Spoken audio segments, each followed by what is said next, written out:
Read to Me is proudly sponsored by Clark County Education Association Community Foundation.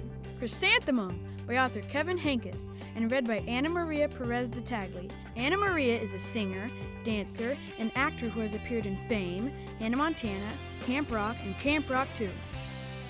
Hi everyone, it's Anna Maria Perez de Tagli, and tonight we'll be reading Chrysanthemum. Chrysanthemum. The day she was born was the happiest day in her parents' lives. She's perfect, said her mother. Absolutely, said her father. And she was. She was absolutely perfect. Her name must be everything she is, said her mother. Her name must be absolutely perfect, said her father. And it was. Chrysanthemum. Her parents named her Chrysanthemum. Chrysanthemum grew and grew and grew. And when she was old enough to appreciate it, Chrysanthemum loved her name. She loved the way it sounded when her mother woke her up. She loved the way it sounded when her father called her for dinner. And she loved the way it sounded when she whispered it to herself in the bathroom mirror. Chrysanthemum, chrysanthemum, chrysanthemum. Chrysanthemum loved the way her name looked when it was written with ink on an envelope. She loved the way it looked when it was written with icing on her birthday cake. And she loved the way it looked when she wrote it herself with her fat orange crayon. Chrysanthemum, chrysanthemum, chrysanthemum. Chrysanthemum thought her name was absolutely perfect. And then she started school. On the first day, Chrysanthemum wore her sunniest dress and her brightest smile. She ran all the way. Hooray, said Chrysanthemum, school! But when Mrs. Chud took roll call, everyone giggled upon hearing Chrysanthemum's name. It's so long, said Joe. It scarcely fits on your name tag, said Rita, pointing. I'm named after my grandmother, said Victoria. You're named after a flower. Chrysanthemum wilted. She did not think her name was absolutely perfect. She thought it was absolutely dreadful. The rest of the day was not much better. During nap time, Victoria raised her hand and informed Mrs. Chud that Chrysanthemum's name was spelled with 13 letters. That's exactly half as many letters as there are in the entire alphabet, Victoria explained. Thank you for sharing with us, Victoria, said Mrs. Chud. Now put your head down. If I had a name like yours, I'd change it, Victoria said, as the students lined up to go home. I wish I could, thought Chrysanthemum miserably. Welcome home, said her mother. Welcome home, said her father. School is no place for me, said Chrysanthemum. My name is too long. It scarcely fits on my name tag, and I'm named after a flower. Oh, pish, said her mother. Your name is beautiful. And precious, and priceless, and fascinating, and winsome, said her father. It's everything you are, said her mother. Absolutely perfect, said her father. Chrysanthemum felt much better after her favorite dinner, macaroni and cheese with ketchup, and an evening filled with hugs and kisses and parcheesi. That night, Chrysanthemum dreamed that her name was Jane. It was an extremely pleasant dream.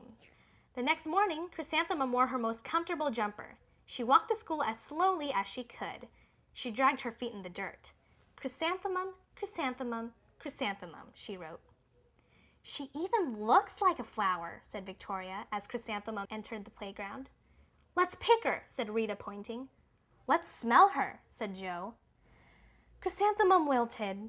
She did not think her name was absolutely perfect. She thought it was absolutely dreadful. The rest of the day was not much better. During nap time, Victoria raised her hand and said, A chrysanthemum is a flower. It lives in a garden with worms and other dirty things. Thank you for sharing that with us, Victoria, said Mrs. Chud. Now put your head down. I just cannot believe your name, Victoria said as the students lined up to go home. Neither can I, thought Chrysanthemum miserably. Welcome home, said her mother. Welcome home, said her father. School is no place for me, said Chrysanthemum. They said I even look like a flower. They pretended to pick me and smell me. Oh, pish, said her mother. They're just jealous. And envious and begrudging and discontented and jaundiced, said her father. Who wouldn't be jealous of a name like yours, said her mother.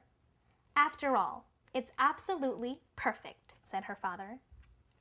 Chrysanthemum felt a trifle better after her favorite dessert, chocolate cake with buttercream frosting, and another evening filled with hugs and kisses and parcheesi. That night, Chrysanthemum dreamed that she was really a chrysanthemum. She sprouted leaves and petals.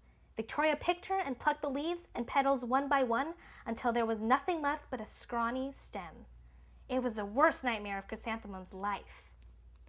Chrysanthemum wore her outfit with 7 pockets the next morning. She loaded the pockets with her most prized possessions and her good luck charms. Chrysanthemum took the longest route possible to school. She stopped and stared at each and every flower. Chrysanthemum, chrysanthemum, chrysanthemum, the flowers seemed to say.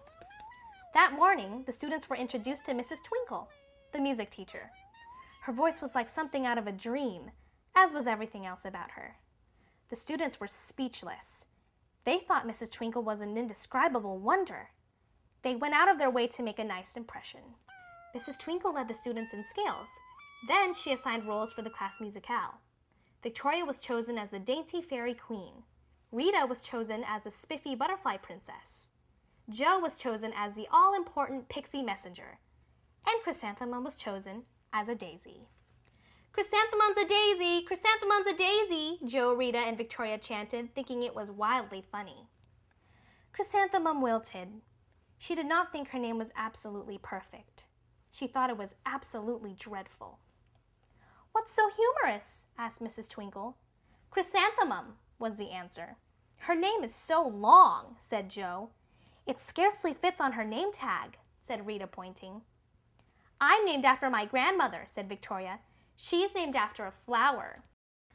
"My name is long," said Mrs. Twinkle. "It is?" said Jo. "My name would scarcely fit on a name tag," said Mrs. Twinkle. "It would?" said Rita, pointing. "And," said Mrs. Twinkle, "I'm named after a flower too." "You are?" said Victoria. "Yes," said Mrs. Twinkle. "My name is Delphinium. Delphinium Twinkle. And if my baby is a girl, I'm considering Chrysanthemum as a name. I think it's absolutely perfect." Chrysanthemum could scarcely believe her ears. She blushed, she gleamed, and she bloomed. Chrysanthemum, chrysanthemum, chrysanthemum. Jo, Rita, and Victoria looked at Chrysanthemum longingly. "Call me Marigold," said Jo. "I'm Carnation," said Rita, pointing. "My name is Lily of the Valley," said Victoria. Chrysanthemum did not think her name was absolutely perfect. She knew it. We want to thank our supporters for making this story possible. This story is provided you by written permission from the publisher HarperCollins. All rights reserved.